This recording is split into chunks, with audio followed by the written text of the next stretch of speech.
Македонија и во иднина ќе остане увозно зависна земја за храна. Скоро ниту една земјоделска култура не ја произведуваме доволно за да комплетно од истата се задоволат потребите на населението. Најголемиот проблем е иселувањето.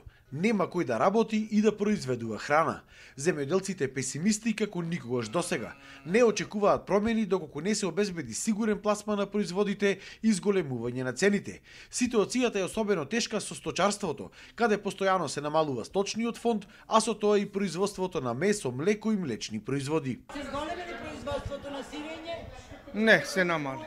Зошто? Се намали. Не знам, луѓето ги спродадо, како што иди, еве, нема, останавме уште неколку души. Се цените на млекото, че има поголем производство. Има, ама се продадо. Кога сега? Кога ќе дојдат други крави да стаса, пак за да се зголеми. Тоа ќе каже времето. Има шанси да се зголеми сточниот фонд во Македонија? Не верувам, младите сите замина. Замина од градо, а не од селото. Сето е пусто. Што треба да се прави? Тоа, што треба? Сега е веќе касно, требало со време. Сточниот фонд не ми се верува, избега народот сио. Еве внуци имам јас, беа со стока, ги продадува, сите замина сранство, од черка има внуци.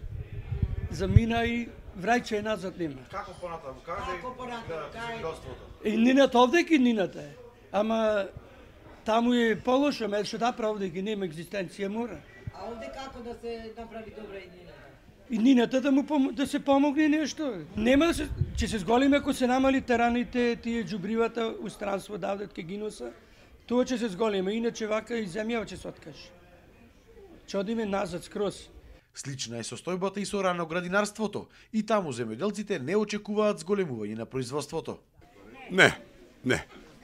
Застаревни се, готово не можеме, поише сега млади не избега, кој ваму, кој таму и значи нема. Значи избега нема, еве 61 година кој ќе работи сега. Значи ќе се зголеми ли производството на храна? Не, ќе се намали. Но ти никој не ќе работи, скапо е, како земјоделите џубре едно друго и нема кога да продаваме. Цел ден стоиме за 300-500 пари, што честуваш. А таа сега плаќаш одека 5000 месец. Од Агенцијата за поттикнување на развојот на земјоделството велат дека владата презема голем број мерки за поттикнување и развој на овој сектор кај нас. Тоа било причина за разлика од лани, површините сега под пченица да бидат зголемени за 15%, а исто така имало зголемување и кај површините со сончоглед. Зголемени се субвенциите во делот на оставени, мислам, за грло ситна стока, се мислим тука на овци, кози. Исто така зголемена е субвенцијата, исто така во говедарството, односно мозните крави. Зголемена е субвенцијата во млекопроизводството, значи за екстра млеко 5 денари.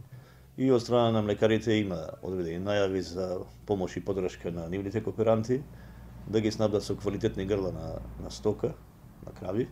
Сите оние кои што имаат 5-10 грла, планираат да ги зголемат нивните фарми, за разлика од оние кои што го напуштиле сточарството, таму ќе ни биде многу потешко да се вратат назад. Но без поголема поддршка на земјоделскиот сектор, обезбеден пласман и повисоки откупни цени, Македонија ќе продолжи да биде земја која што нема да може да ги прехрани своите жители ако не е увозот.